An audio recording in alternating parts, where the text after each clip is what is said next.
GingerGM.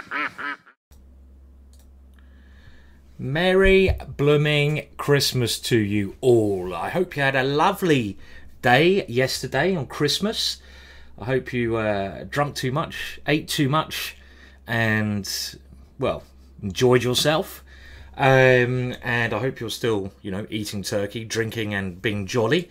And to get into the Christmas spirit, or the Boxing Day spirit, it's a bit late, but hey-ho, I'm not perfect.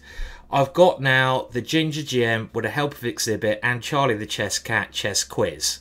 So I've got 9 questions, a bit of fun here, just to enjoy on Boxing Day. And try to do these questions without cheating, obviously, without using Google, even though some of them you won't find on Google.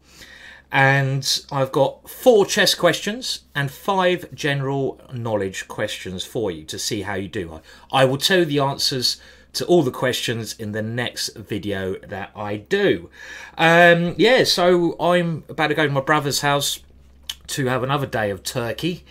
And then I'm meeting some friends tomorrow for the GingerGM Godalming Christmas do. And then I'm going to rehab after that for at least a month because I need it after all that turkey and carver and stuff. Anyway, question number 1. We're going to start with quite an easy one. And this was from a famous game.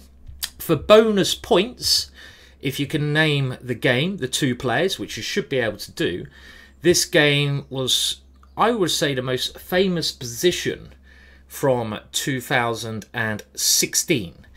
And in this position, White played a brilliant move to force checkmate. So question number 1, what move did White play? And who were the 2 players?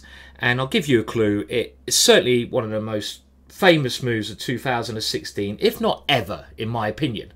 And moving on to the next 3 chess questions. Now, I did do these in the stream, so I apologise if you've seen them before, but no one's perfect. Not even Santa Claus, I reckon. The next 3 questions all have a similar theme to this. So if you can work out the move that White played in this position to force checkmate, the same idea is seen in the next 3 puzzles, but they're going to get more and more difficult. Okay, right, so let's move over to question number 2, and this is the next chess question. Question number 2. This position here was seen, I'll flip the board so you can see it from the black point of view, in a game between Kavalek, who was very famous for his motto, black is okay. He came up with this motto which was famous in the 80s, believing that he actually enjoyed playing with the black pieces. And he's playing against, I believe, the Swiss player here, Hug. And in this position, he could have started a combination with rook to d1 check, forcing Hug, I like it as well, a bit of a Christmas Hug kind of theme going on here, to play king to h2. And now Kavalek did not play this in his game. He missed this idea, but he could have now forced checkmate in, I believe, 3 or 4 moves. I'll let you work it out. Okay, so how can black in this position force checkmate in 3 or 4 moves? I'll give you another clue. Each move is a check. Makes it a lot easier. So it's 3 or 4 moves. You're black here. You've got to take the place as Kavalek. You're trying to mess up Hug. It's black to play and force checkmate in 3 or 4 moves. I'm too lazy to know if it's 3 or 4. I'll leave that to you. But each move's a check. And it's the same theme as the last puzzle. Remember, you can pause these questions as we go along. If you need a bit more time, that's why you have a pause button. It should be used and abused. Question number 3. I won't do the drumming because I haven't sorted out my mic yet. I need to get that after Christmas, an absorber. A lot of people complaining about the noise coming from my mic. Hey ho, I'm not perfect, but things will be. Question number 3. And this one is what we call a setup problem. And it was one arranged by Jan Timman, probably the most famous player from Holland of all time. And Jan Timman set this up with the same idea as before in mind, the same problems as we saw in mind. So if you know the winning move from those first 2 problems, that's why you have to solve them first before solving this one. He set this up. It's white to play, and white to force checkmate in 3 moves. Now this is the key thing. You may be able to see a way to force checkmate in 4 moves or 5 moves, because of course you're a queen, 2 rooks and a knight up pretty much. But you have to work out how to force checkmate in 3 moves. Not 1, impossible. Not 2, no, but 3. 1, 2, 3. So that's your problem here. So try to work that one out now. Question number 4, and this is really tricky.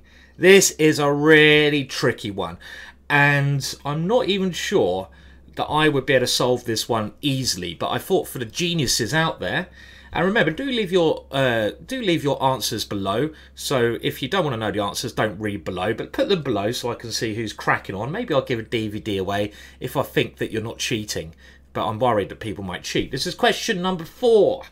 In this position, it's white to play, and probably with the most logical moves, white will checkmate black in 6 moves. Very tricky one. Black in this position is threatening bishop to e7, forcing checkmate to occur. But it is white to move. And what is white's best move? And what is the best 6-move continuation that you're likely to see here? Very bloody tricky. So what is white's best 6 moves? Don't just tell me the first move in the thing. You've got to tell me all 6 moves. Very tricky puzzle, probably for grandmaster level this one. White to play, force checkmate in 6 moves. Now if you're crap at chess like me and you want some general knowledge questions, I've now got 5 general knowledge questions to throw at you as well. Now I hope my good friend Ingvar doesn't mind Exhibit, or Zibit should I say, on YouTube, but I stole these. Yes, he did give me permission a while back, not for this thing, but he did give me permission to. These are taken from the hardest chess quiz in the world, the Reykjavik Iceland chess quiz, which is done every year at the Reykjavik Open, my favourite tournament along with Gibraltar of the year. I love the Reykjavik Open. Get yourself over there if you've got a chance. I think it's in March this year, but I have a great pub quiz. And I've taken 5 questions from that pub quiz. Now, I don't think you can Google some of these, which is good. And I want to see how you get on. Now, I actually came second in this pub quiz, which I was absolutely amazed at, because I'm normally crap at quizzes. I don't have the brain for it. You know, my small brain can only just about fit a Santa hat on. But let's have a look. Now, now the person who, like I said, I didn't arrange these questions. The person who did was my very good friend from Iceland, and you can check out his YouTube channel. And I'm just going to load it up now. Come on, load up, load up, load up. There it is, hey, Zibit. And he was the quiz master for this, and he's got a YouTube channel, and I really think it's got some great stuff on there. I don't normally advertise YouTube channels, but for the amount of views he's got, he deserves a lot more. A lot more. So go and check him out. Now, question number 1 of this. Don't worry about what it says below. This is actually question number 5 in my quiz. So question 5. It's question 5. Who is this gentleman in the picture here? And of course, he's known for his chess ability, not for being like a mass murderer or something, or dressing up as Santa Claus. Who is this character here? So that's all I need to know from this. What is the name of this gentleman? Okay, next question. And actually, this is now question 6. But you can see at the top it says question 4 or something. That's what they come out of in the Icelandic pub quiz, and I've stolen them from there. But this is really question 6. Question 6 is, at the Gibraltar Chess Festival, and I believe this is 2016, Ho Yifang made a now famous protest by playing essentially a non-game against Babu Lilith. At first, Babu Lilith, and you can hear I'm revving up my motorbike as I speak, thought that Ho Yifang's surprising first move was perhaps prepared, and she might have had some idea in mind. However, after Ho Yifang's second move with the white pieces, there was no doubt there was no preparation, but something strange going on. Now, without Googling, what were the first 2 moves that white played in that game in the Gibraltar Chess Festival? Okay, now we're moving on to question 6, I believe. Is it question 6? No, question 7. My apologies. And the third question in this quiz range. Okay, so this is question 3 in the quiz range, but question 7. This is a tough one because this is going back some years. In 1994, let me just shut the window because that motorbike is very annoying. In 1994, the PCA, along with sponsor Intel, staged a series of knockout Grand Prix events. These events were filled with the top players at the time, and for instance, winners of the legs included Kramnik in New York, Kasparov in Paris, and Anand in Moscow, to name yet a few, but a few.